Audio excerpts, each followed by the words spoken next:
الحمد لله رب العالمين وصل اللهم وسلم وبارك على نبينا محمد وآله وصحبه وسلم تسليما كثيرا. اللهم لا علم لنا إلا ما علمتنا إنك أنت العليم الحكيم. اللهم علمنا ما ينفعنا وانفعنا ما علمتنا وزدنا علما. Toutes les louanges reviennent de droit à Allah subhanahu wa ta'ala. Nous le louons infiniment et prions sur son noble prophète Muhammad sallallahu alayhi wa sallam. Que la paix et la bénédiction d'Allah soient sur lui, sur sa famille, sur ses compagnons et sur tous ceux qui suivront sa voie jusqu'au jour de la résurrection. C'est un immense plaisir, en tout cas, de participer à cette activité qui est une activité d'échange entre des frères, donc, entre peut-être des anciens qui ont eu peut-être une petite expérience du fonctionnement et de la façon de faire la prédication dans les instances universitaires comme scolaires et qui souhaitent aujourd'hui venir échanger dans ce sens en abordant une des thématiques, en tout cas, qui sont d'une importance capitale, c'est la façon de faire la prédication, mais cette fois-ci dans la parole.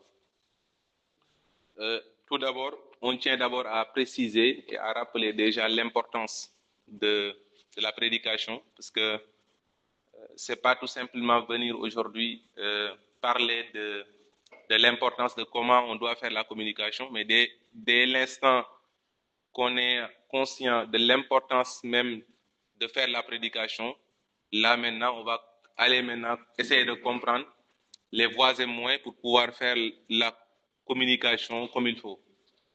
Et le prophète alayhi salatu wassalam, Allah subhanahu wa ta'ala l'a incité, mais aussi, on peut dire que la fonction principale de tous les prophètes qu'Allah subhanahu wa ta'ala a envoyé était de faire la prédication. Donc, dès l'instant qu'on est conscient que le travail de prédicateur est exactement le même que le travail de tous les prophètes, donc dès l'instant qu'on est conscient que ce qu'on fait reflète la mission principale des prophètes qui ont été envoyés par Allah subhanahu wa ta'ala, cela seul suffit pour montrer toute la quintessence de faire la prédication et de s'intéresser à cela. Et c'est pourquoi Allah subhanahu wa ta'ala dans la sourate Al-Yusuf a rappelé le prophète alayhi salatu wassalam de cette importance-là. Parce que on va y revenir dans le contenu de cet échange. Le prophète alayhi salatu wassalam, à un moment donné, il était à la Mecque et c'était un peu compliqué. C'était un peu compliqué dans le sens où, à l'année 10 de l'Hégire, bon, avant l'Hégire même, le prophète alayhi salatu wassalam a perdu à la fois son oncle, Abu Talib, et aussi sa femme qui était vraiment son, on peut dire, son bras droit. Donc, qui l'aidait, l'accompagnait dans beaucoup de choses. Vous l'avez vu dans le début de la révélation. Le prophète alayhi salatu wassalam, à un moment donné, il était tellement perdu et est venu auprès de Khadija. Il lui a dit: oh Khadija, laqad khashitu ala nafsi, je suis perdu et je ne comprends plus qu'est-ce qui m'arrive, je ne comprends pas du tout. Et il était vraiment dans une situation d'anxiété et vraiment perdu dans ce qu'il faisait. Et c'était ça là que Khadija lui a dit: Wallahi ma yukhzika Allahu abadan, innaka latasilu rahim wa tahmilu al-kal'a wa taksibu al-ma'dum wa taqri'u ad-dayfa wa tu'inu ala an-nawa'i bil-haqq. Et elle lui a dit: ô prophète, ne crains rien parce que tu es une personne d'une moralité imminente. Et vraiment, en tout cas, lui a donné en tout cas des paroles qui lui ont permis de pouvoir revenir à la normale. Donc, cette personne-là qui était proche de lui et qui l'accompagnait dans toutes ses activités, dans un seul mois, il a perdu aussi bien son oncle qui l'aidait vraiment et qui était un peu son bouclier, raison pour laquelle les mécréants de la Mecque ne pouvaient pas l'atteindre directement. Et aussi, il a perdu cette femme-là qui était à côté de lui, qui l'accompagnait, qui était la mère de ses enfants. Donc, vous imaginez un peu la douleur qui pesait sur le prophète alayhi salatu wassalam à cet instant-là. Et le prophète alayhi salatu wassalam, dans cette situation-là, très complexe, il est parti maintenant demander du secours à des gens qui étaient hors de la Mecque, à Taïf. Et quand il est parti là-bas, les gens aussi ont commencé à lui faire mal déjà. Donc, ils ont demandé aux enfants et à des personnes, en tout cas, qui n'étaient pas douées de raison, de le jeter des pierres, etc., vraiment de le chasser, en tout cas, de cette contrée. Et le prophète, alayhi salam, avec Zayd, ils ont quitté cette zone en étant vraiment dans une situation extrêmement compliquée. C'était très dur. Et en cet instant-là, le prophète, alayhi salam, Allah subhanahu wa ta'ala, pour le soulager, il lui a rappelé un peu l'histoire de Youssouf, qui est aussi plein de sagesse. Mais ce qui est important et ce qui un peu nous ramène à cette thématique-là, Allah subhanahu wa ta'ala lui a dit, à la fin de cette sourate, quand il lui a raconté toute l'histoire de Youssouf, toutes les péripéties, et là où il est passé, pour arriver maintenant à ce stade de suprématie, à ce stade en tout cas de réussite de sa vie, Allah subhanahu wa ta'ala lui a dit, قُلْ هَذِهِ سَبِيلِي أَدْعُو إِلَى اللَّهِ عَلَى بَصِيرَةٍ أَنَا وَمَنِ اتَّبَعَنِي. Allah subhanahu wa ta'ala lui a dit, il faut dire maintenant à tout le monde, il faut attester que, en disant que ceci est ma voie. Qul hadhihi sabili, li moy sama yoon, ceci est ma voie. Ad'u ila Allah ala basiratin. Comme si on lui demandait au prophète alayhi salatu wassalam, en fait, quelle est cette voie, quel est ce chemin-là dont tu fais allusion? Allah subhanahu wa ta'ala a dit, Ad'u ila Allah ala basiratin. J'appelle les gens vers le chemin droit, mais en tout cas en respectant toute la sagesse qu'il faut dans la parole, dans les actes, etc. Donc, Ad'u ila Allah ala basiratin. Moi, le prophète alayhi salatu wassalam, et tous ceux qui suivront ma voie, tous ceux qui suivront mes enseignements, voilà en fait le chemin que vous devrez emprunter pour pouvoir faire exactement ou bien imiter exactement le travail des prophètes. Donc, tout pour montrer l'importance qu'Allah subhanahu wa ta'ala a donné au fait d'appeler les gens vers le bien. Un jour, le prophète alayhi salatu wassalam, quand les compagnons s'apprêtaient à en tout cas conquérir un des contrées qui était dans la zone de sortie de Médine, Allah subhanahu wa ta'ala a dit aux compagnons, demain, Inch'Allah, je vais donner mon drapeau, c'est-à-dire je vais mettre au devant de cette armée-là, à la présidence de cette armée, je vais donner en tout cas à quelqu'un d'entre vous qu'Allah subhanahu wa ta'ala et son prophète aiment, et lui aussi, il aime Allah et son prophète. Donc, c'est deux critères qu'il a précisés, qui existent en tout cas à l'endroit en tout cas de cette personnalité-là. Et à ce jour-là, tout le monde avait envie en tout cas d'être cette personne. Comme Omar le précise dans un hadith, il dit que ce jour-là, nous tous en tout cas, on avait envie d'être cette personne-là dont le prophète alayhi salatu wassalam fait allusion. Et le prophète alayhi salatu wassalam, après la prière de l'aube, il a demandé aux compagnons, est-ce qu'Ali ibn Abi Talib est entre vous? Ils ont dit que non, Ali n'est pas là, il est malade. Il est malade, en fait, il avait des problèmes avec ses yeux. Et le prophète alayhi salatu wassalam leur a dit, faut m'appeler Ali. Quand Ali est venu, le prophète alayhi salatu wassalam a prié et automatiquement cette douleur-là qu'il ressentait de ses yeux, Allah subhanahu wa ta'ala l'a soulagé de cela. Et par la suite, Allah subhanahu wa ta'ala lui a dit, en fait, c'est toi qui va conquérir cette contrée-là. C'est toi qui vas conquérir en tout cas cette zone. Et il lui a dit, prends l'armée, et sois devant l'armée et conduis-le vers en tout cas ce succès-là. Et quand Ali était en direction pour aller atteindre en tout cas cette zone, le prophète alayhi salatu wassalam lui a dit, Allah rislika ya Ali. Ali, attends. Et a dit, en tout cas, qu'est-ce que tu vas faire une fois arrivé? Ali s'est tu, et le prophète alayhi salatu wassalam lui a dit, Wallahi, la an yahdi Allahu bika rajulan wahidan khayrun laka min humurin na'am. Il lui a dit, Ali, defal ndank, fais attention.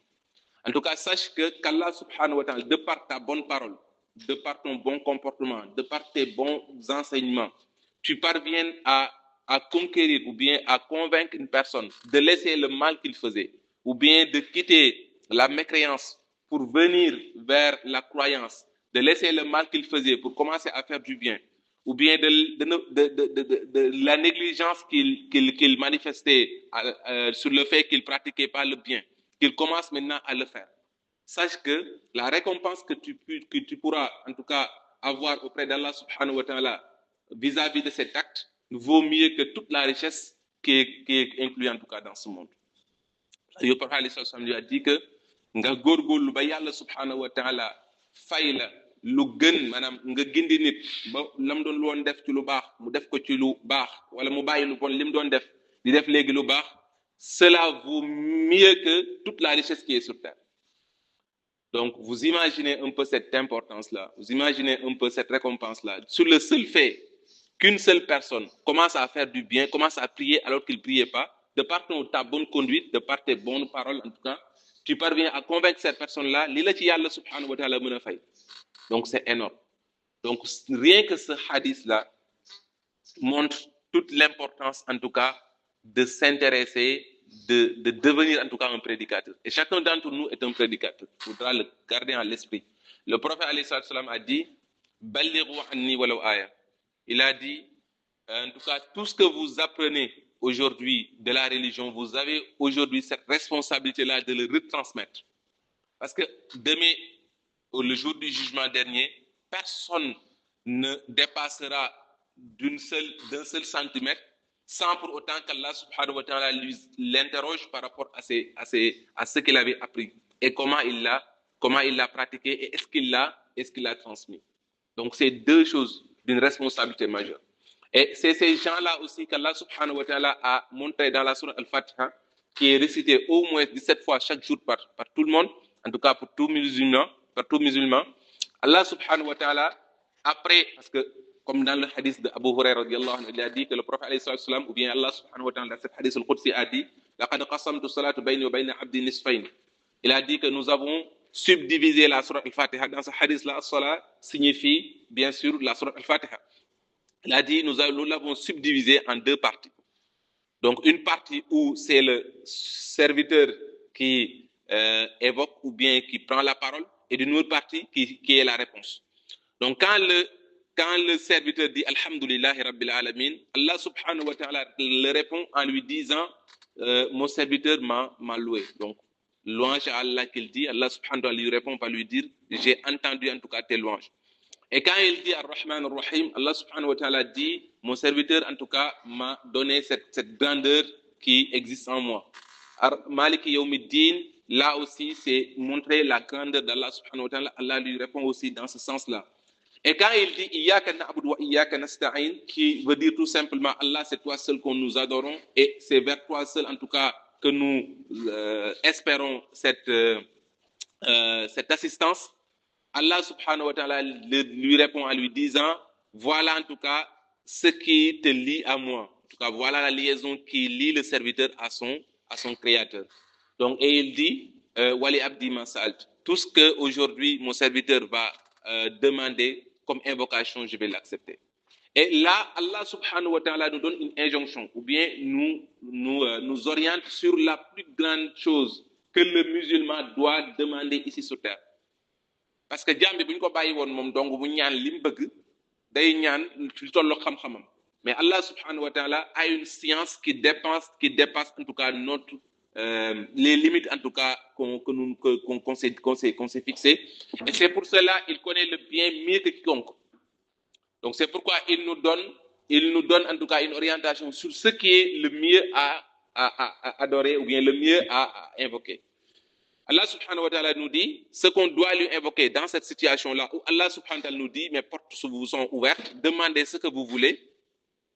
Il dit Ihdina sirat al-mustaqim. Allah subhanahu wa ta'ala guide-nous vers le chemin droit. Et les savants en tout cas qui sont les savants qui ont une grande en tout cas connaissance et une grande science sur la signification et la traduction du Coran et qui ont appris cela aussi auprès des pays prédécesseurs, auprès des Sahaba et du prophète alayhi salatu wassalam, disent que Ihdina sirat al-mustaqim veut dire tout simplement sirat alladhina an'amta alayhim, qu'Allah subhanahu wa ta'ala a défini, parce que quand Allah subhanahu wa ta'ala a dit Ihdina sirat al-mustaqim, c'est comme si on lui a demandé c'est quel chemin en fait. Est-ce que tu peux nous donner plus de détails sur le chemin à adopter, le chemin à prendre. Et Allah subhanahu wa ta'ala a dit, c'est le chemin de ceux pour qui, en tout cas, j'ai donné en tout cas mon agrément.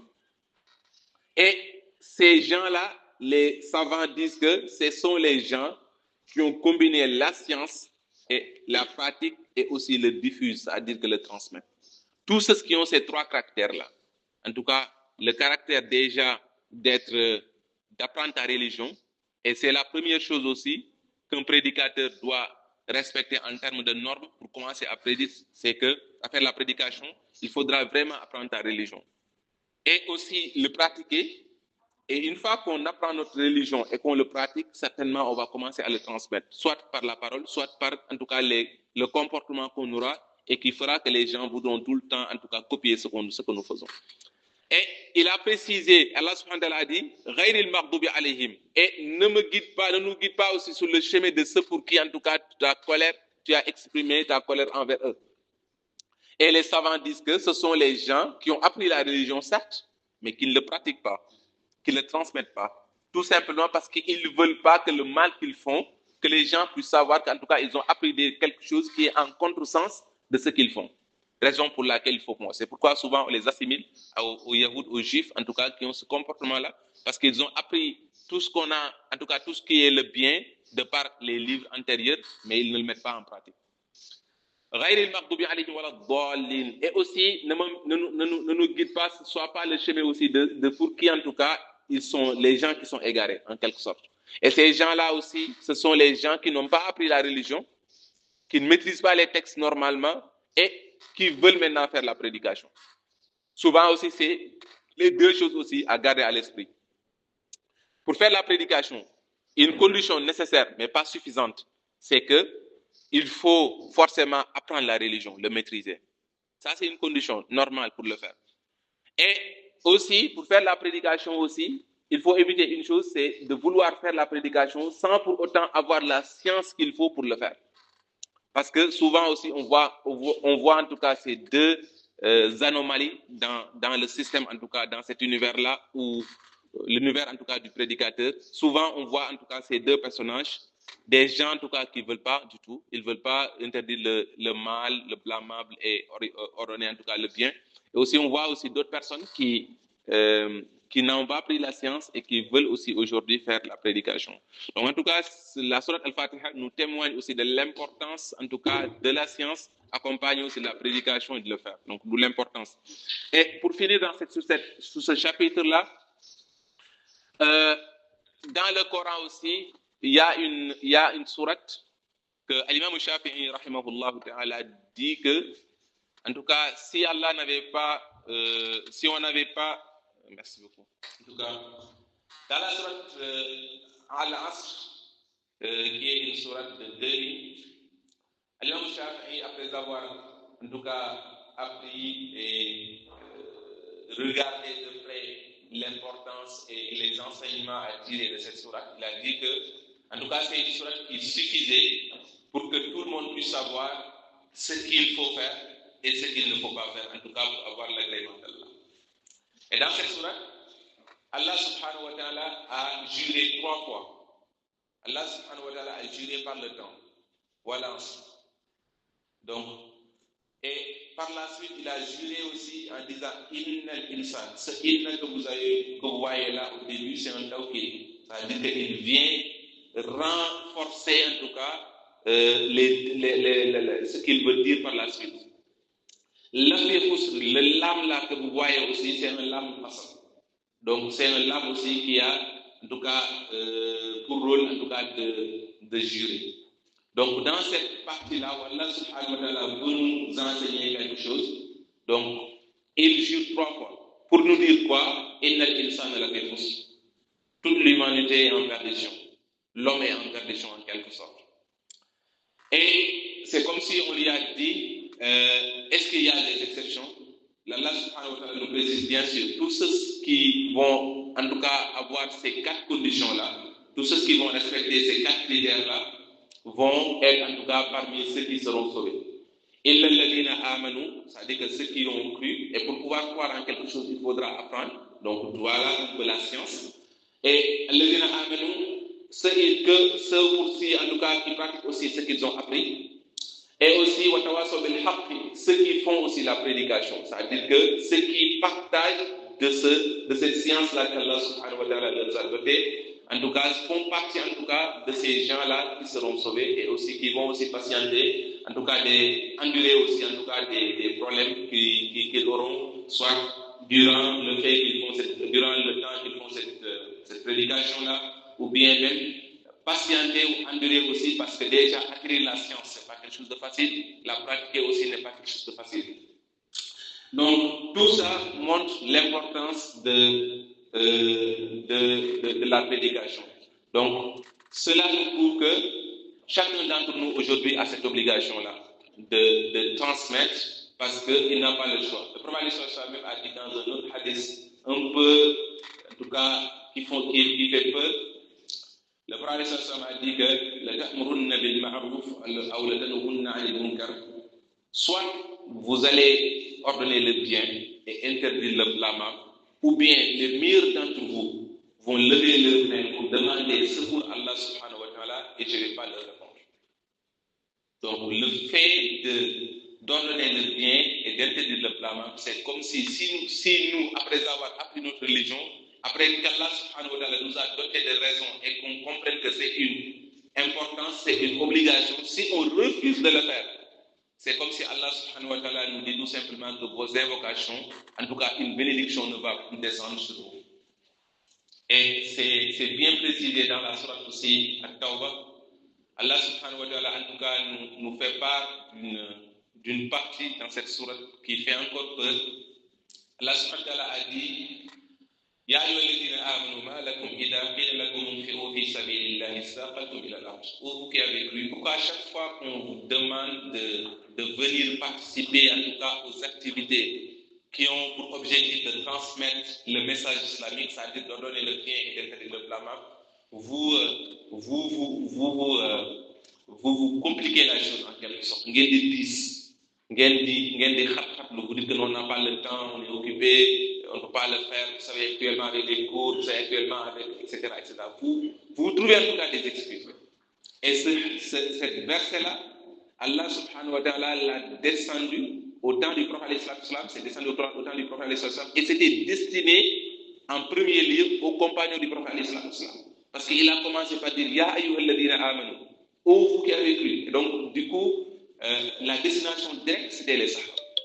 Et pourtant, c'est des gens qui étaient les meilleurs, en tout cas, de toutes les communautés, mais Allah subhanahu wa ta'ala leur a rappelé cela. Et Allah a dit, il y a deux choses, deux alternatives. On n'a que deux options dans cette situation. Allah subhanahu wa ta'ala a dit, Araditum bil hayati dunya min al-akhirah. Est-ce que c'est cette vie moderne-là, en tout cas, cette jouissance trompeuse-là, que vous avez, les biens, etc., que vous voulez acquérir sur terre, qui, en tout cas, vous empêche de venir participer à ce travail-là qui a pour but, en tout cas, de donner le bien et d'interdire le blâmable. Est-ce que c'est juste en fait ça? C'est juste une question. Et Allah subhanahu wa ta'ala répond en tout cas à cette question en disant cette vie mondaine n'a pas de sens. Allah a dit il n'y a que deux options, en tout cas il n'y a que deux alternatives. Vous avez la possibilité de refuser de faire la da'wah, de refuser de participer aux activités islamiques, ou de refuser en tout cas d'interdire le blâmable et de donner le bien. Vous avez la possibilité. Hein? Mais Allah nous dit si vous le faites, je vais vous châtier d'un châtiment extrêmement douloureux. Donc, Allah subhanahu wa ta'ala, c'est pas, on ne dira pas que c'est une menace, mais Allah subhanahu wa ta'ala nous dit que ça, c'est une réalité qui est là. Si vous, après avoir appris la religion, vous dites que vous n'avez pas le temps, vous refusez de faire la da'wah, Allah subhanahu wa ta'ala nous dit tout simplement, il n'y a pas de souci. Allah subhanahu wa ta'ala nous dit, je vais vous changer par d'autres personnes qui vont venir faire la da'wah à votre place et ils vont le faire mieux que vous. Vous savez que ici, par exemple, il y a des gens qui sont passés à l'université, qui faisaient la da'wah il y a de cela des années, ils sont partis. Pourtant, eux, ils ne connaissaient pas ceux qui sont là actuellement. Ces gens-là qui sont venus actuellement ici et qui le font, est-ce que cette connexion-là, qui a créé en tout cas ce suivi-là qui se fait, en tout cas le fait d'assurer en tout cas cette relève-là, qui l'a assuré, c'est Allah subhanahu wa ta'ala. Parce qu'il a dit que yuriduna liyutfi'u nurallahi bi afwahihim wallahu mutimmu nurihi walau karihal kafirun. Les mécréants veulent tout simplement éteindre cette lumière-là qui est la religion qui se propage sur terre, mais ils ne pourront pas. Allah subhanahu wa ta'ala le fera jaillir. Donc, tout simplement, Allah subhanahu wa ta'ala nous dit, si vous voulez, vous refusez. Hein, vous avez cette contrainte-là. Vous pouvez refuser, mais je vais vous châtier. Et il y aura d'autres personnes qui vont venir le faire à votre place. Allah subhanahu wa ta'ala, cela n'est pas impossible. Allah donne l'autre alternative, c'est quoi? Vous avez maintenant la possibilité d'y participer, de participer à cette activité-là, d'ordonner le bien et de faire le brahman. Mais si vous le faites, gardez à l'esprit que je vais vous assister. Ici-bas et dans l'au-delà. Allah nous garantit que quelqu'un qui participe à la da'wah, qui le fait normalement, Allah subhanahu wa ta'ala va l'aider ici-bas et dans l'au-delà. Donc, tous ces versets-là et ces hadiths nous montrent en tout cas de l'importance de faire la da'wah. Et aujourd'hui, si nous sommes conscients de cette importance-là, nous sommes conscients aussi de cette obligation-là que tout un chacun d'entre nous, aujourd'hui, a cette responsabilité-là de faire transmettre le message d'Allah. Il faudra maintenant se questionner sur une autre, en tout cas problématique, c'est quoi? C'est comment le faire maintenant. C'est-à-dire qu'on est conscient qu'on doit le faire. Parce que ces hadiths-là et ces versets nous ont bien expliqué la quintessence de le faire. Maintenant, comment le faire? Il faut savoir que le prophète, alayhi salatu wassalam, son objectif sur terre, en tout cas, c'était déjà en tout cas, de nous apprendre la religion, mais aussi de par ses comportements, qu'on puisse le copier de la façon dont il le faisait, de la façon dont il était éloquent, dont il était, cette moralité en tout cas, qui était, qu'il avait.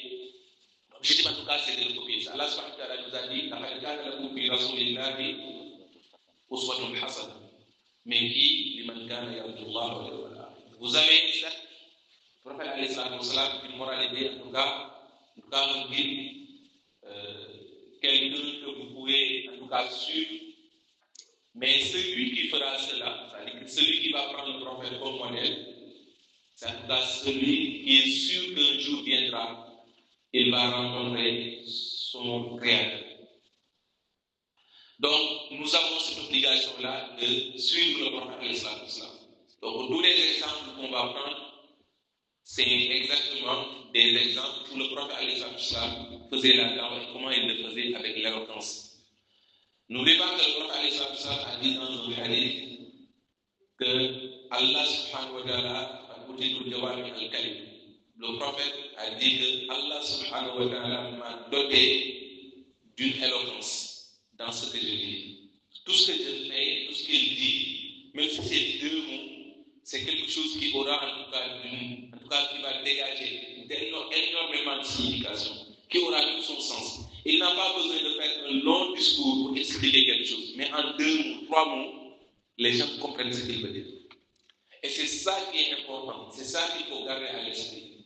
Quelqu'un qui fait la da'wah, son objectif c'est vraiment que les gens pour qui, en tout cas, qu'il veut orienter vers le bien, puissent comprendre, puissent savoir la quintessence, le sens même, le contenu de son message. C'est pourquoi Moussa alayhi salam, quand il partait avec son frère chez Pharaon, et Allah subhanahu wa ta'ala a dit si vous partez, utilisez un ton vraiment respectueux. Pourtant, Pharaon, c'était la plus mauvaise personne, en tout cas la plus mauvaise personne que l'humanité ait connue. Moussa, en cette période-là, dans ce temps-là, c'était la plus bonne personne, en tout cas, de ce temps-là. Mais pourtant, Allah subhanahu wa ta'ala n'a pas utilisé en tout cas les mauvaises actions de Pharaon pour qu'on puisse en tout cas l'attribuer un discours qui est dévié, mais il a dit, montrez-lui en tout cas tout le respect qu'il faut. Donc tout pour dire que quand la personne fait la prédication, il faudra la manière de le faire. il faudra le comportement, il faudra dégager en tout cas des techniques qui permettront à les gens, à ton auditeur, de pouvoir comprendre un peu le contenu de ton message. Et Allah subhanahu wa ta'ala nous a rappelé cela dans les versets, mais aussi dans les hadiths du prophète. Le prophète sallallahu alayhi wa sallam, Allah subhanahu wa ta'ala lui a dit Ud'u ila sabili rabbika bil hikmati wal maw'izati al hasana wajadilhum billati hi ahsan. Ce verset-là nous montre en tout cas qu'on doit le faire bien. Allah subhanahu wa ta'ala a dit Ud'u ila sabili rabbika. Appelez les gens vers le bien, ordonnez le bien et interdisez le blâme. Mais comment? Bil hikmati, en utilisant la sagesse. La sagesse, al-hikma, c'est après deux choses. C'est déjà, il faudra avoir la connaissance parfaite de la science, en tout cas la science parfaite du message que tu attribues aux gens, ou bien les conseils que tu prodigues aux gens, il faudra le comprendre bien. Abdullah ibn Abbas, quand il est venu au monde, vous savez, Abdullah ibn Abbas, c'est Khabrul Ummah. Sa mère l'a pris dans ses bras et s'est rendue auprès du prophète sallallahu alayhi wa sallam. Il lui a dit, Allah subhanahu wa ta'ala t'a gratifié d'un cousin. C'est ton petit frère. Parce qu'Abbas, c'était le petit frère du père, en tout cas le frère du père du prophète alayhi wa sallam, d'Abdallah. Et quand il a dit cela, la mère d'Abdallah Abbas a dit au prophète, je voudrais en fait que tu invoques, tu lui fasses des invocations. Tu demandes à Allah subhanahu wa ta'ala de lui donner le meilleur. En ce moment-là, le prophète alayhi wa sallam pouvait demander toutes sortes de faveurs. Vous pouvez demander que tu lui fasses qu'il soit un roi, un riche, un écrom,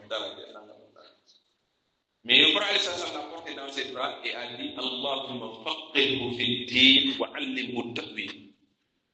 Il a utilisé même des mots, des termes qui sont assez lourds. Il a commencé par utiliser faqihhu, al-fiqhu. Al-fiqhu, c'est la compréhension. Allah subhanahu wa ta'ala fasse qu'il puisse comprendre la religion.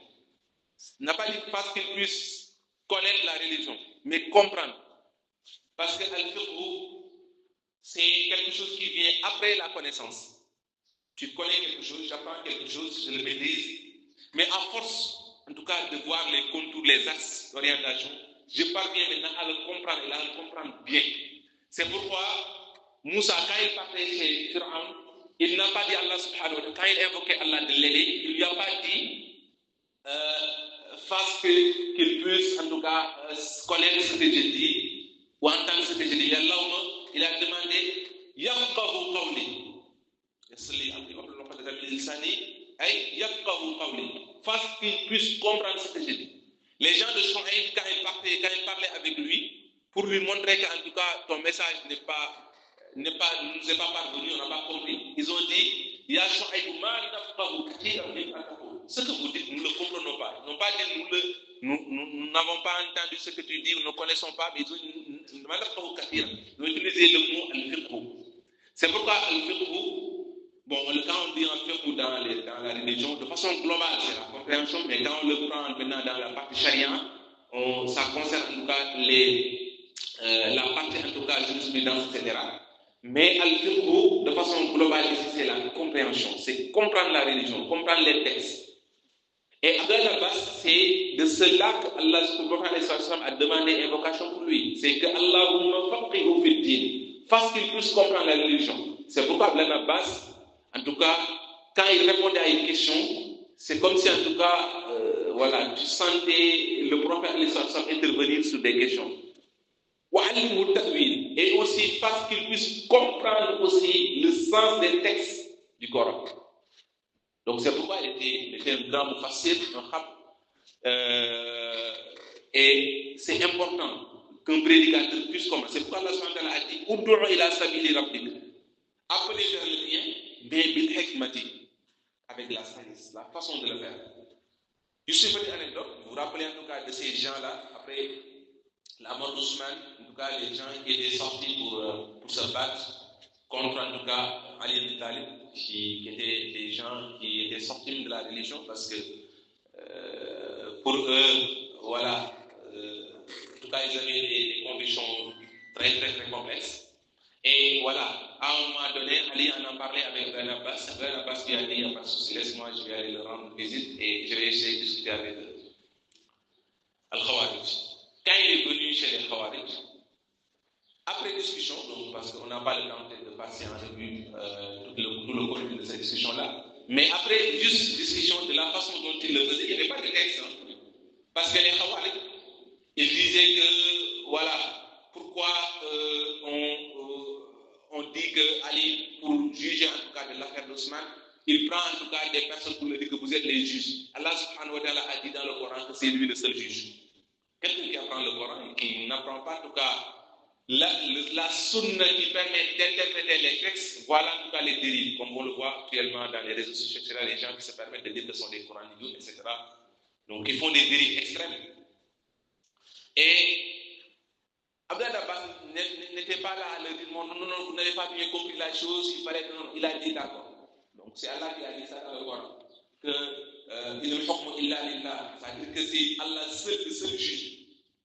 Il a dit, mais pourtant c'est ce même Allah qui a dit dans ce même Coran-là que quand il y a un problème entre deux époux, c'est-à-dire que l'homme et sa femme, qu'il souhaite maintenant aller vers, en tout cas, le divorce. Qu'est-ce qu'il a dit? فَبَعَثُوا حَكَمًا مِنْ أَهْلِهِ وَحَكَمًا مِنْ أَهْلِهَا يُرِيدَ إِصْلَاحًا يُوَفِّقِ اللَّهُ بَيْنَهُمْ. Prenez un juge parmi, en tout cas, la famille de la femme et un juge parmi la famille de l'homme, si vous voulez, en tout cas, qu'il y ait, en tout cas, convergence. Ah, et quand il a dit ça, ils sont tués. C'est même Allah dont tu disais, pourtant ce que vous avez, Allah l'a fait dans le Coran. C'est lui-même qui nous a donné l'injonction de prendre un juge de l'autre côté, de prendre un juge de l'autre côté. Certains d'entre nous disent, ah d'accord, ok, c'est bon, maintenant nous avons convaincu, c'est ça. C'est-à-dire, quel autre problématique vous avez? Ils ont abordé aussi la problématique d'Aïcha. Parce qu'Aïcha, après Marakatu al-Jamal, Ali ibn Abi Talib l'a libéré. Parce que Jamal, Aïcha se battait contre Ali, en quelque sorte, et dans l'autre côté. Parce que l'idée c'était déjà, est-ce qu'on doit d'abord choisir le remplaçant de Ousmane, ou bien avant d'aller maintenant, en tout cas, rendre justice à cette malheur qu'on a fait à Ousmane. Donc c'est pourquoi les Sahaba étaient des deux côtés. Et ils ont dit pourquoi Ali il se permet de libérer Aïcha, sachant qu'Aïcha était de l'autre côté, pourquoi il ne l'a pas considéré comme prisonnière de guerre. Après la base, je ne sais pas là, vous savez, Aïcha, il y a là. Donc vous savez bien que toute prisonnière de guerre, on a, en cette période-là, quand il y avait des prisonniers de guerre, on avait la possibilité de les considérer celui qui était son hôte, il y avait la possibilité, en tout cas, de le considérer comme sa femme. Comme sa femme. C'est ça. Et il leur a dit, qui parmi vous aura l'audace, en tout cas, se permettrait de prendre Aïcha comme sa femme. Donc, si vous le considérez comme prisonnier de guerre, c'est que si c'est mon prisonnier de guerre, donc du coup, je peux en faire ce que je veux. Mais sachant qui est Aïcha, c'est l'époux du prophète. C'est le prophète qui nous a dit, après lui, personne ne peut épouser ses femmes. Qui d'entre vous a l'audace de le faire? Ils sont tués encore.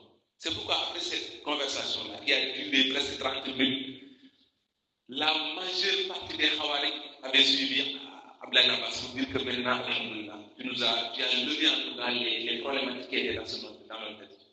Donc tout ça, ça montre en tout cas l'éloquence et en tout cas la façon de faire, la manière et en tout cas cette sagesse d'une grandeur énorme qu'Abdel Abbas avait et qui a pu convaincre ces gens-là à venir vers le musulman. Donc s'il était là à dire que bon, vous êtes fous, vous êtes dans, etc., le ton soit élevé, jamais oublié jamais ces gens-là n'auraient en tout cas besoin, jamais en tout cas le cercle des musulmans. Donc pour dire qu'Allah subhanahu wa ta'ala nous a dit, on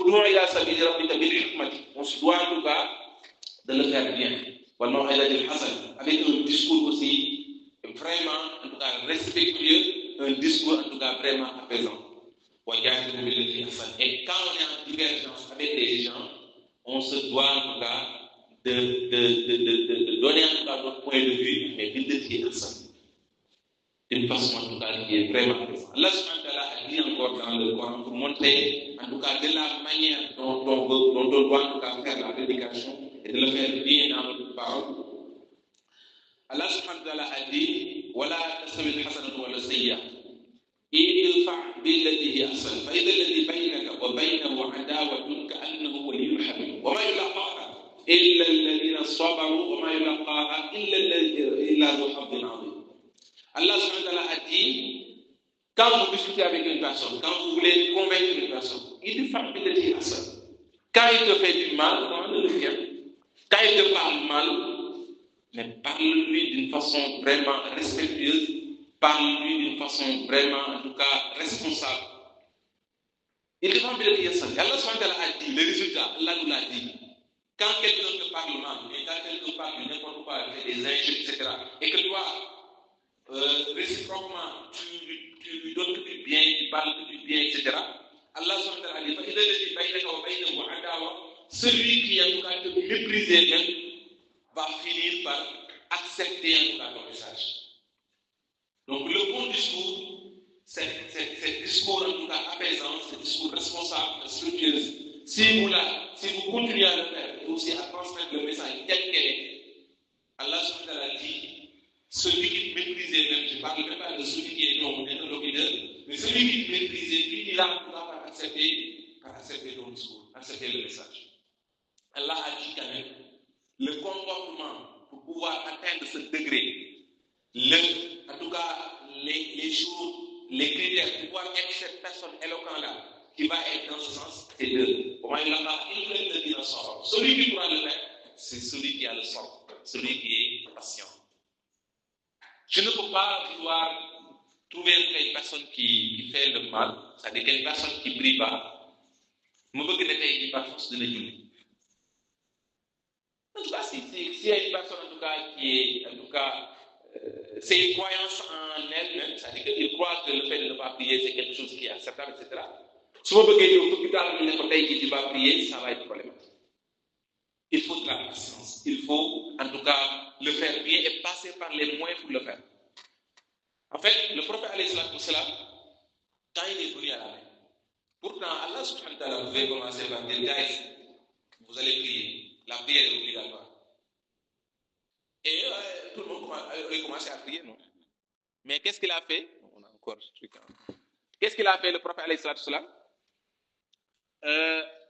Allah subhanahu wa ta'ala l'a donné 10 ans pour, en tout cas, intégrer les sahaba, les enseignants, en tout cas, la croyance, les choses qui vont supporter, en tout cas, la prière, les choses qui vont permettre que la personne puisse accepter. C'est pourquoi quand le gars est venu auprès de lui, il lui a dit, au prophète sallallahu alayhi wa sallam, votre l'islam là, c'est trop dur. Il y a énormément de choses à faire.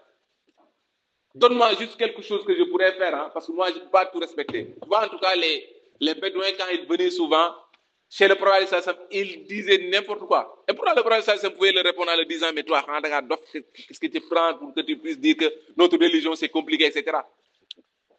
Qu'est-ce que le prophète lui a dit? La yazalu lisanaka ratban min zikrillah. Il connaît en fait cette maladie-là qui atteint cette personne-là. Donc, pour pouvoir, en tout cas, l'aider à vraiment faire la chose comme il se doit, donc je ne dois pas attaquer ça, je dois attaquer la source. Celui-là, il a un réel problème avec son âme, en fait. Il faut que son âme se nourrisse. Et ce qui fait nourrir, en tout cas, ce qui nourrit l'âme, c'est plus, en tout cas, les invocations, c'est le rapprochement avec Allah. C'est pourquoi il lui a dit, La yazalu lisanaka ratban min zikrillah. Il faut, en tout cas, ne jamais laisser, en tout cas,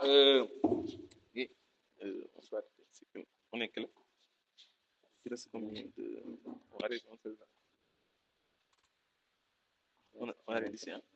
Réservation. Ok. Non, 13h30, on pose café après on continue. Ah, ok, oui, il n'y a pas de souci. Ok, d'accord, il n'y a pas de souci. Ok.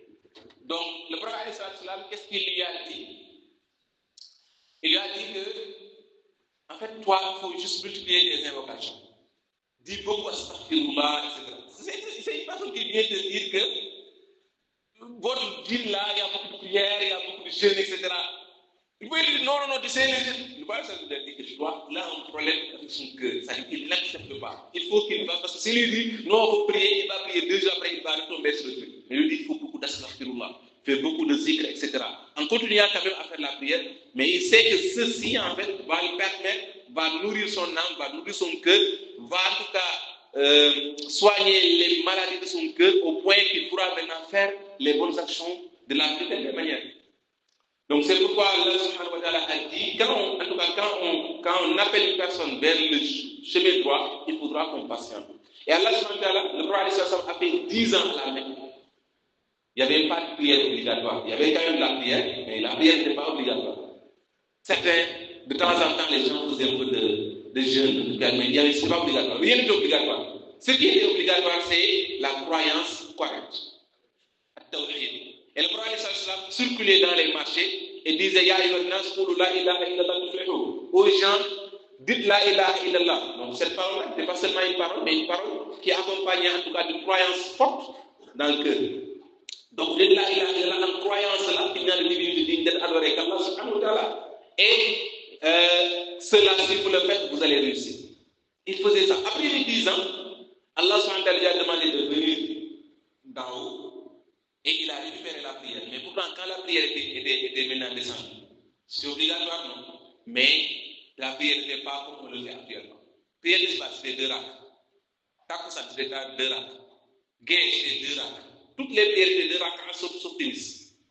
Parce qu'il fallait les faire d'abord dire. Le jeûne, au début, ce n'était pas obligatoire. Vous pouvez jeûner, mais sinon, si aussi vous avez des problèmes pour jeûner, on peut en discuter. Mais quand ils ont fait ça pour la prière et que maintenant c'est venu, Allah donc petit à petit dans ce qu'on fait, c'est-à-dire une progression dans la façon dont on appelle les gens vers le droit chemin. Donc, pour faire une pause donc, sur cette partie-là, donc Allah subhanahu wa ta'ala nous dit qu'il y a 2 conditions pour cette personne-là, pour qu'il puisse être un bon prédicateur, en tout cas, il va être, en tout cas, pour qui ça parle, parce qu'être éloquent, ce n'est pas seulement articuler bien les syllabes, etc., comme on le pense, en tout cas, comme on nous enseigne dans les autres axes. Mais dans la religion, être éloquent, c'est que ton message puisse être parvenir à ton interlocuteur, qu'il puisse le comprendre et l'accepter, sans pour autant qu'il y ait de gêne. Et cela, Allah subhanahu wa ta'ala nous a dit, وَمَا يُلَقَّاهَا إِلَّا الَّذِينَ صَبَرُوا. Celui qui pourra le faire, cette personne-là, pour qu'il puisse être, en tout cas dans ce niveau de grandeur, il faudra qu'il soit patient. Et aussi, l'autre critère, il dit, il faut aussi qu'il soit d'une moralité éminente. Il faut qu'il soit, en tout cas, qu'il y ait de bons comportements, de bons caractères. Pas honnête pour faire du coup. D'abord, pour faire du coup, Omar ibn Abdul avait l'habitude de dire à ces jeunes pour là, il faut apprendre à faire la dawa sans pour autant même parler. Et c'est tout là, ces élèves lui disaient, il y a comment on peut faire en tout cas la dawa sans pour autant parler. Il faudra qu'on communique avec les gens pour qu'ils puissent comprendre notre message. Et il avait l'habitude de dire, faites-le avec vos bons comportements. Parce que les comportements disent plus que la parole. Souvent, tu peux parler, mais les gens aussi regardent tes actes. Est-ce que ce que tu dis, est-ce que ça se reflète sur tes actes? Et souvent, on le verra dans la deuxième partie, la plupart en tout cas, des réussites, pour tout ce qu'il faisait comme conquête d'Awa avait été réussi, mais tu verras 95-85%. Le prophète utilisait plus le comportement pour appeler les gens vers le droit chemin que la communication orale. La communication, elle était plus axée côté comportemental que, en tout cas, côté parole. Et on le verra dans cette deuxième partie. Donc, on se demande de faire une pause, en tout cas, de quelques minutes avant de reprendre, Inch'Allah. Barakallahu fikum, sallallahu alayhi wa sallam. Jean Mohamed, pour ces interventions, je pense que son discours, en tout cas, suffit maintenant pour comprendre globalement ce qui nous attend. Et par rapport à la question, il faut savoir que le da'i se doit d'être de la patience, en tout cas. Tu sais, xaw ma nu ma ko mën a waxee mais daawa mooy loo xamante ne les résultats c'est pas que peut-être même tu le verras pas. Regarde le prophète alayhi salam quand il est parti à Taïf, ce qu'on lui a fait là-bas, c'était énorme. Tu es venu parce que là-bas il y avait des oncles qui étaient là-bas, ils pouvaient t'aider parce qu'il y avait Khadija et Abu Talib qui venaient de rendre l'âme. Donc tu es perdu, il est parti là-bas, il a fait ce qu'on lui a fait là-bas. C'était énorme en fait. Et là il est venu très accablé, très compliqué, se cacher derrière un mur. Et Allah subhanahu wa ta'ala, il a envoyé l'ange qui est en charge de tout ce qui est les montagnes, les dégâts de voyage sur terre là. C'est lui qui s'en charge. Et il est venu trouver le prophète. Quand il est venu, il a dit Assalamu alaykum ya Muhammad. Et le prophète lui a répondu en lui disant, il a dit que Inni malakul jibal, je suis l'ange bi nga xam ne la yàlla nuyu ko montagne. Fa inna rabbaka qad ba'athani ilayka li ta'murani. C'est ton Seigneur qui m'a envoyé pour que tu me donnes l'ordre. Pourtant il pouvait s'arrêter à là-bas. Moo la ko wax ne ko sa borom mu yónni ngir nga wax ma loo bëgg ma def. Mais gis nga malaaka bi moo continuer moom. C'est lui qui a continué la phrase. Pour juste moom li mu bëggoon mooy muy wax ko ne ko liquider gars yi. Il a dit in shi'ta an utbiqa alayhim al-akhshabayn. Si tu veux juste donne-moi l'autorisation. Ces gens qui viennent de te faire ce qu'ils t'ont fait. Ma jël ñaari montagne yi nga xam ne ñoo seq jazatul arab moom bëgg ko seen kaw ñoom ñëpp di faatu. Gis ngeen ay xeet yoo xamante ne ñu jiitu woon yàlla da leen bëggal dafay jël suuf yëkkati ko ba ci kaw malaaka bi daa yëkkati suuf si ba ci kaw tëb taw seen kaw sax. Donc le prophète sallam quand l'ange lui a dit ça, il lui a dit wallahi bal arju an yukhrija Allah min aslabihi man ya'budu Allah wahdahu wa la yushriku bihi shay'an. Na ko jaw yaakaar naa ne ñun bu ñu ma gëmul tamit peut-être leurs descendants vont accepter l'islam des années peut-être dans le futur. Demal Taïf rek Pape à Taïf regardez là boo bëggee l'islam ba doon rek demal Taïf. Bu fekkoon defoon nañ ne lañ bu doon dañoo fay woon yàkkamti kon duñ mel ni mel ça n'a pas été ça. Donc tout pour dire que le da'i doit être patient. Un jour, quelqu'un est venu, bon, Abu Khalifa, on raconte cette anecdote, cette histoire. Dafa dëkkoon ak benn yahud, un yahud qui était à côté. Le yahud avait son truc, sa maison, etc. Mais da doon jël, daf doon am ay des trucs fausses simi-sang, da doon xeeñ ba ñëw ci kër Abu Khalifa. Abu Khalifa benn gis mu feebar ba dëkk bi yëpp di ko seet, tout le monde venait rendre visite à Abu Khalifa. Et les Yahoud, comme ils voient que tout le monde vient là, il est venu, on dit ça. Quand il est venu, il ne pouvait pas rester assis dans la chambre d'Abu Khalifa tellement il faisait l'odeur était tellement insupportable. Mu xam ne moom foosal bii di jàll ni mooy xeeñal léegi Abu Khalifa. Abu Khalifa, quand il a dit à Abu Khalifa, yow depuis quand tu ressens ça? Il a dit que c'était depuis des années depuis que tu es là. C'était des années. En un seul moment, amul benn bés bu Abu Khalifa jóg dem foofu naan ko li ngay def naan la naan. Yow bi ne ko li nga def nii, ça veut dire que cette patience que tu as là, c'est toi qui l'as développé, c'est un caractère qui t'est propre, ou bien c'est ton islam, c'est votre islam qui nous demande d'être aussi patient. Il lui a dit que notre islam nous demande d'être plus patient même que ça. maanaam suñu islam bi ñu digal ñu ëpp na lii wallahi waa ji képp toog la ne ko ashhadu an la ilaha illallah ashhadu anna muhammadan rasulullah. Donc tout pour dire que faites sagesse defal nit ki baax dégg nga li ñu wax sànq idfa' billatii ahsan yàlla dafa ne ki lay def lu bon fay ko lu baax su ne nay rafet rek le gars doit être quelqu'un en tout cas qui luy def lu rafet en tout cas parce que moom dafa am responsabilité bu rëy boo xam ne muumu ko ça dafa. C'est comme disait tout à l'heure Mohamed, il y a trois choses. Il y a le message, il y a l'émetteur, mais aussi il y a le récepteur. Mais l'émetteur du message là, dès l'instant que le message vient ci moom, tu ne dois pas faire certaines erreurs. Parce que am nga yoon ci bu la jàngal teg ak dal ak tey ci li ngay doxalee ba am li nga bëgg. Te yàlla moo ne kii la fekkal day yàgg rek waaye kooku dara la fekk. Mais nag yéen fekk si mën na la fay bañ a fekk yow.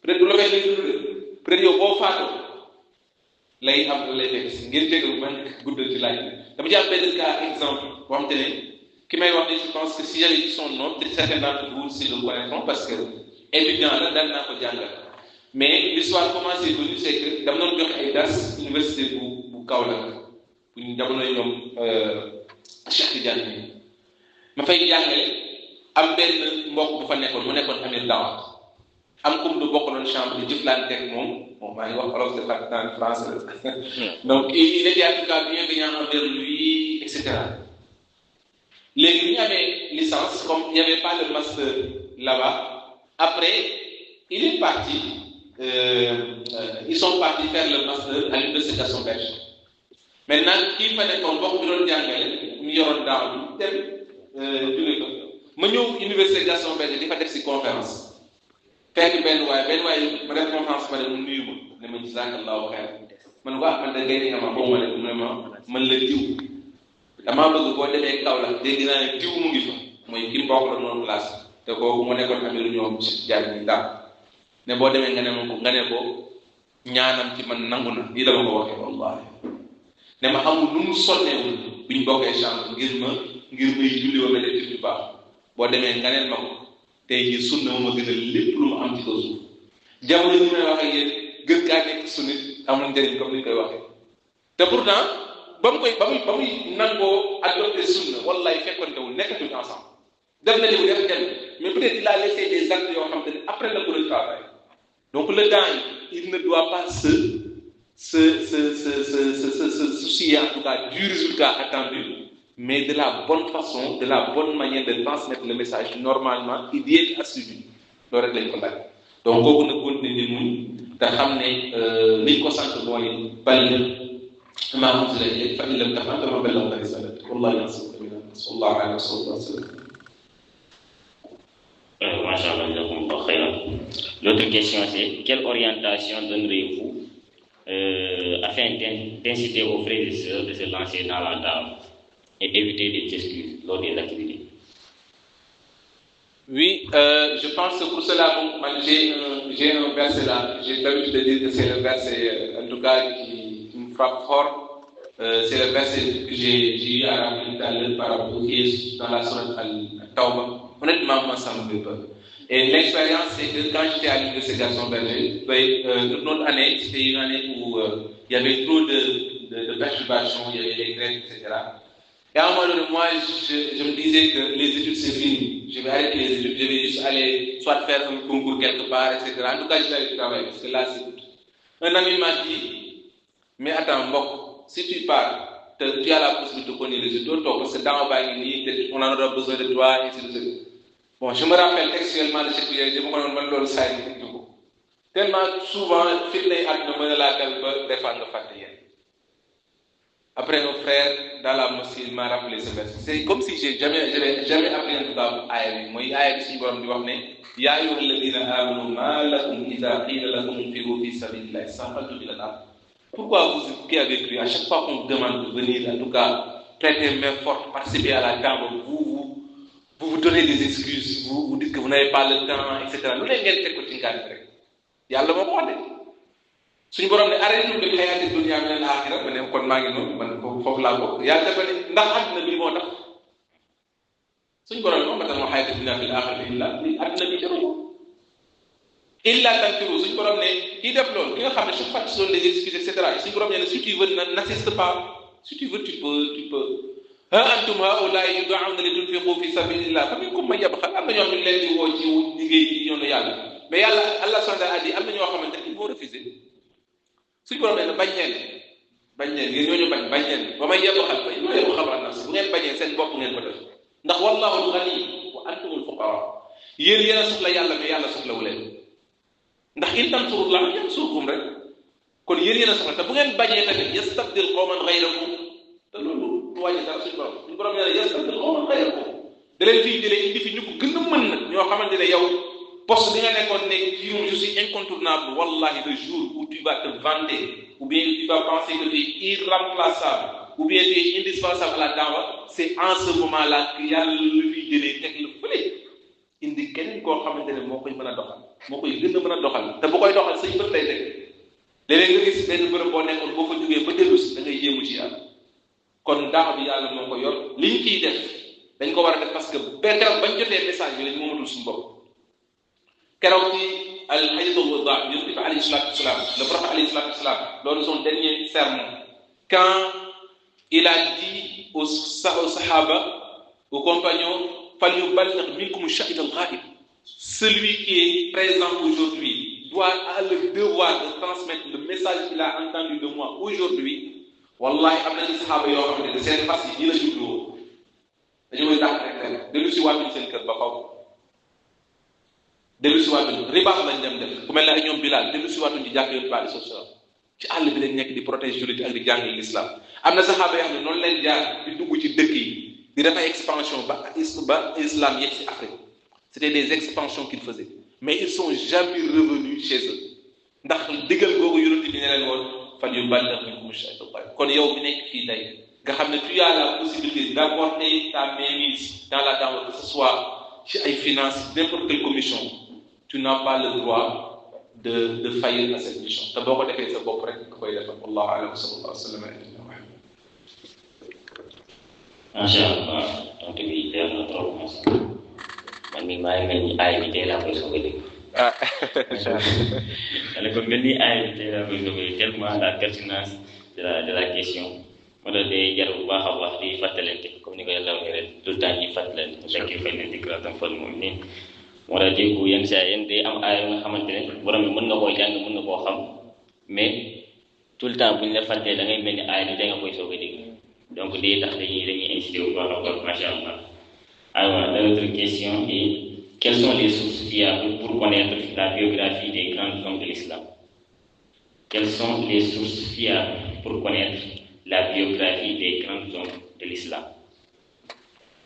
En tout cas, les sources fiables, il y en a tellement, mais peut-être le conseil que je donnerais en tout cas à cette personne à venir à moi et à tous ceux qui écoutent aujourd'hui, entendent ma voix, c'est déjà en tout cas la science, il faut l'apprendre et il faut l'apprendre de quelqu'un qui peut te l'apprendre. Donc foog nga jàng xam-xam dañ koy jàng comme ni ko salaf doon wax ndax nag xam-xam da ngay toog ci suufu ak sa sëriñ mu jàngal la ko mu sol la ko maanaam mu jàngal la ko jox la ko ñi ngay dégg ci ay kàngam yëpp ku mel ne Abdoulaye Abbas mun na tàmbalee ci moom disait que il m'arrivait de vouloir apprendre un hadith je pars chez un des grands sahaba j'arrive chez lui ma fekk ko muy nelaw ma jonkan ci buntu néegam nee na ngelaw li nu ne la may mbéjee foofu nu ne la may duggee ngelaw lu sedd tàng ma toog di ko xaar day jóg bu jéggee ba ubbi buntam fekk ma toog ci buntu bi daf may naan déet góor gi loo fi def yow yaay cousin wu yonent bi boo ñu waxoon ñu fekk ci sa kër dañ la fay fekk si doonte xale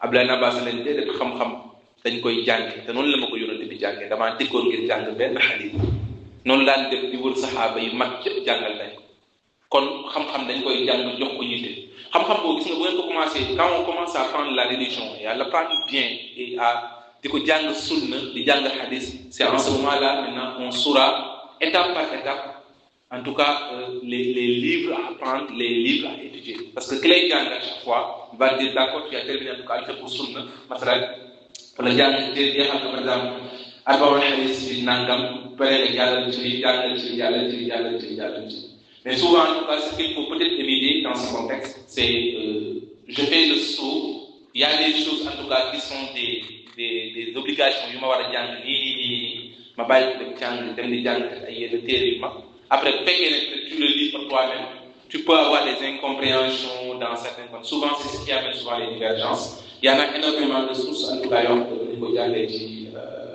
xayaatu sahaba ak taabi'un borom xam yi nañ lu bëri ci ñoom hadith yu bari aussi on a des sunan qui sont là mais téere yooyu il faudra vraiment passer par le circuit pour pouvoir les éduquer peut-être ku mel ne seen ancien Cheikh Mouhamed je me dis que pourquoi pas ngeen koy soxla mu am date boo xam ne que soit en ligne ou bien en tout cas présentiel hebdomadaire ou mensuel en tout cas sur ces questions-là parce que déjà c'est des gens qui ont une grande expérience sur la da'wa mais aussi c'est des gens aussi qui ont appris la religion voilà ils ont ces deux touches-là leur intervention dans ces institutions-là sera vraiment impactante mais téere yi moom bari na trop xeer saxaaba daanaka li ci borom bi bind ma toog nag fii di ko tudd du jeex mel ne Seydou Alamin wala Imam Zahabi boobu moom mooy mbartal la ndax moom kilifa la ci fànn boobu donc en tout cas Seydou Alamin wala Imam Zahabi c'est en tout cas quelqu'un qui s'y connaît tout en sira. Donc c'est si vous l'apprenez en tout cas vous avez quelque chose qui est top. Il y en a aussi d'autres en tout cas références. Mais je ne veux pas en tout cas donner des références pour dire d'accord, allez lisez-le, parce qu'il faudra forcément que quelqu'un en tout cas vous l'apprenne.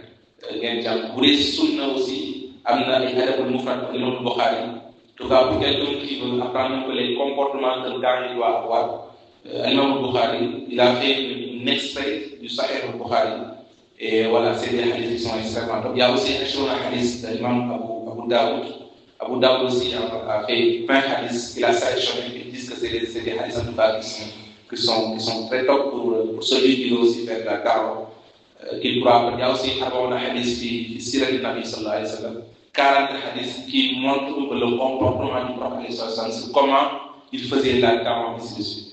Donc il y en a énormément en tout cas de références, mais parmi toutes ces références-là, si nous en choisissons quelques-uns, en tout cas, essayer de mettre ça même une formation pour les commissions, une formation interne complète sur une thématique, en tout cas sur un de ces Inch'Allah. Wallah. Oui, Masha'Allah, cette dernière question on avait même fait une conférence à ce sujet, mais en fait, le leadership. Il demande qu'est-ce que le leadership en islam? C'est une question qui est, comme vous dites, c'est une question qui mérite en tout cas une conférence. Je dirais même plus une conférence, en tout cas, c'est toute une culture. Mais le leadership, c'est cet art-là vraiment de pouvoir manager, de pouvoir gérer, de pouvoir en tout cas assurer une certaine communication interne et de produire, en tout cas assurer une certaine mission des objectifs fixés en groupe et de pouvoir en tout cas les suivre. Donc, et je pense que ça, la conférence qu'on vient d'animer, je pense que c'est en partie. Parce que le prophète alayhi salatu wassalam, c'est de ça, ni le Yàlla subhanahu wa ta'ala dagge. Li tax mu wax nu laqad kaana lakum fi rasulillahi uswatun hasana.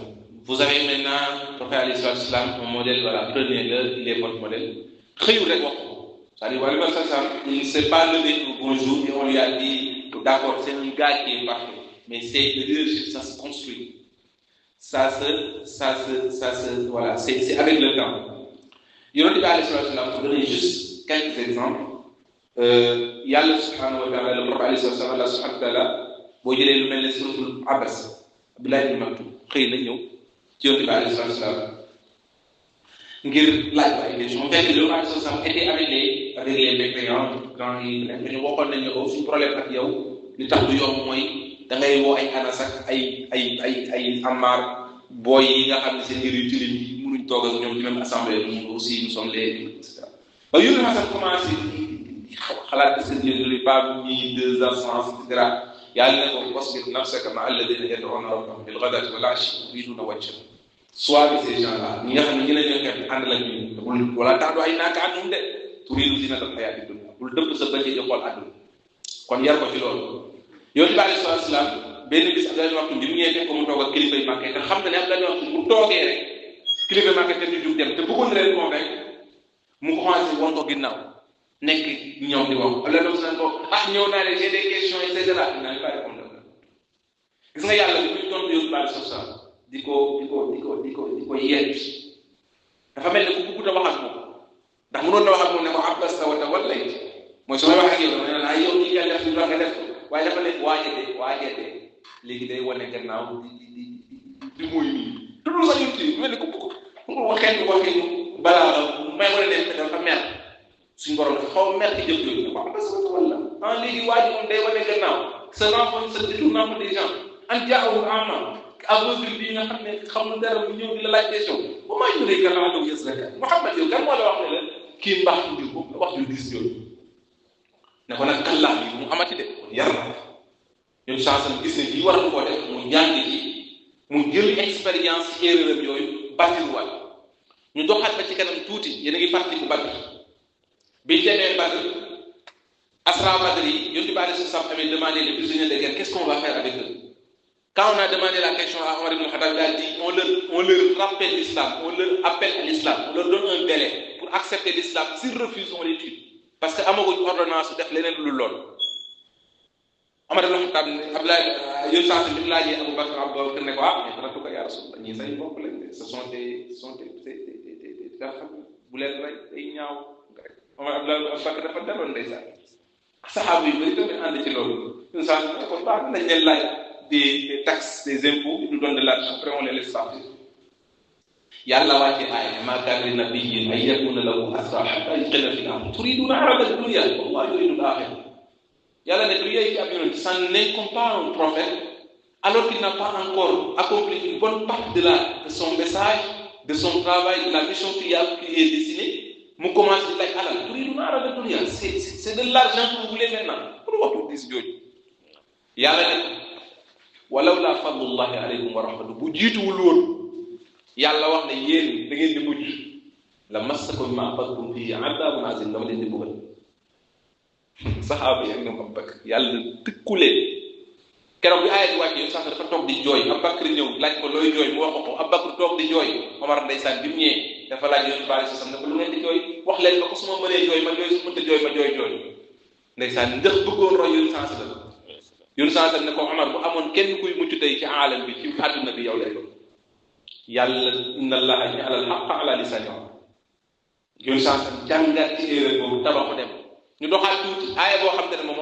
Aïcha nee na bu amoon benn aaya bu ñuy nëbb ci Alxuraan aaya boobu la ñu doon moom ñun waa kër Yonent sallallahu alayhi wa sallam bëgguñu ko woon kenn xam ko kenn dégg mais on n'a pas le droit parce que c'est un message qui doit le transmettre mais on ne voulait pas parce que c'est trop dur pour la famille du prophète sallallahu alayhi wa sallam Yonent bi alayhi salaatu wa salaam xam ngeen ne dafa jëloon jël Zeynab bint Jahsh nga xam ne cousinam la mu mayoon ko Zayd ibn Thabit nga xam ne dafa mujjoon nekk doom Zayd bi nga xamee ne sëy boobu tàmbali na te Zayd dañ ko doon wax Zayd ibn Muhammad Zayd on l'assimilait à une fils du prophète alayhi salaam parce qu'il avait adopté c'était un esclave de Khadija après le prophète alayhi salaam l'a considéré comme son enfant etc. Donc c'est pourquoi en fait pourtant Allah subhanahu wa ta'ala voulait anéantir, voulait rompre un peu, abroger un peu cette critère d'adoption parce que bu yàgg ba ki nga adopté dana daan mën a doon donc Yonent sallallahu alayhi wa sallam yàlla bëggoon fee dindi loolu te Yonent bi xam na ne une façon de rompre d'abroger en tout cas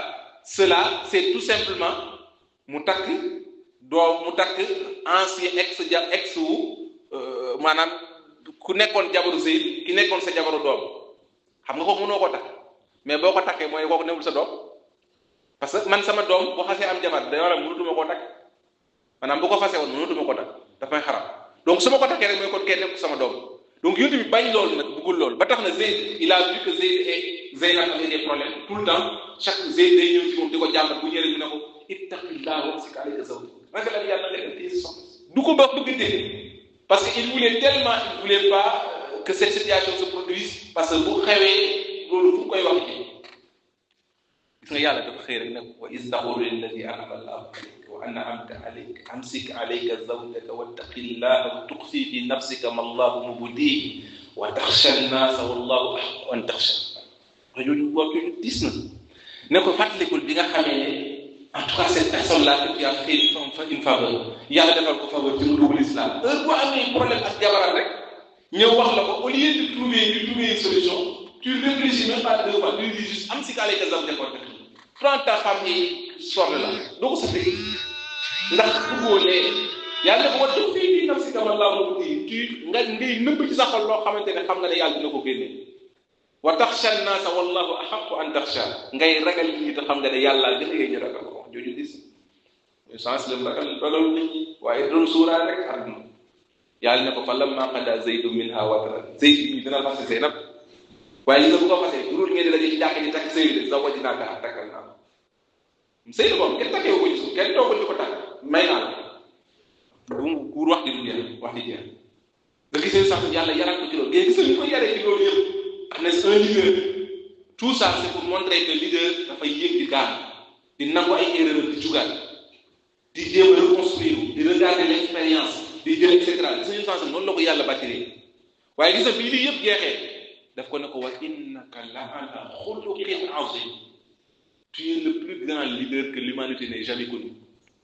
Pourquoi ma wax lii mooy pour wane ne un leader warul naan du ma def erreur, dafay def erreur di accepté. Badr yoon saa dafa ne nañ taxaw fii, benn waaye ñëw ba ci moom ne ko yonent bi yàlla fii nga bëgg ñu taxaw nii wax yu la wala sa xalaat la. mu ne ko sama xalaat la ak sama xam guerre ak sama expérience. waa ji ne ko man gis moom loolu li ma gisoon mooy est-ce que duñ woon jiitu nekk ci kanamu ndox mi nga xam ne nous on pourra accéder à l'eau alors que nos adversaires ne pourront jamais accéder à l'eau parce que nous allons former en fait un bouclier. Yonent bi alayhi salaam ne pas, tu as raison, franchement tu as raison, c'est ce qu'on va faire. En fait ce critère d'humilité leader war a accepter di boot nit ñi di nangu di gunge boole ñëw comprendre kenn ku ci nekk yoon saa si doon ñëw ne ko ayul islam afdal mu ne ko asalaam fi wax fi am kee laaj ko mu ne ko dee du yàlla kee laaj mooy chaque personne il comprend la réponse qu'il doit lui donner. Donc cette capacité-là de pouvoir manager toute cette people, mais aussi cette capacité à pouvoir se relever, accepter en tout cas ses erreurs, loolu mooy le leader en tout cas en tant que tel leadership. Peut-être immense la loo xamante ne mënoo ko évoquer ci benn instance. En tout cas ceci n'est qu'en tout cas les gauches. Di ñaan yàlla subhanahu wa taala mu defal ñu comme ni ko waxee c'était un plaisir en tout cas de venir partager avec vous en tout cas le peu de connaissances qu'on a, ou bien le peu en tout cas qu'on a lu de part et d'autre avec vous, et ce sera toujours aussi un plaisir tout le temps de venir échanger avec vous, Inch'Allah. Di ñaan yàlla subhanahu wa taala yàlla barkeel nangu lépp loo xam ne wax nañ ko ci yow aussi, qu'Allah subhanahu wa taala l'accepte et l'agrée et nous compte parmi ses bons serviteurs. aywa macha allah barakallahu fiikum jazakumullahu xayran ya cheikhana ñu kontaan ci bu baax a baax ci teewaay bi di jégalu bu baax a baax ci temps bu ñu leen jëlee den ñaan borom subhanahu wa taala yàlla borom bi barkeel may ñu xéewal may ñu tawfiq àdduna ak àllaaxira di kontaan bu baax a baax ci séminaire bi macha allah jëlee leen ci ay jàngat yu bëree bëri macha allah. Donc pour bañ a jël temps yu bëree tisbaar jot na xam naa dañ fi yëkkati jotaay bi ñaan borom subhanahu wa taala lépp luñ ci jëlee ci xam-xam yàlla borom yu barkeel ko subhanaka allahumma wa bihamdika ashhadu an la ilaha illa anta astaghfiruka wa atubu ilayk. Assalamu alaykum wa rahmatullahi wa barakatuh.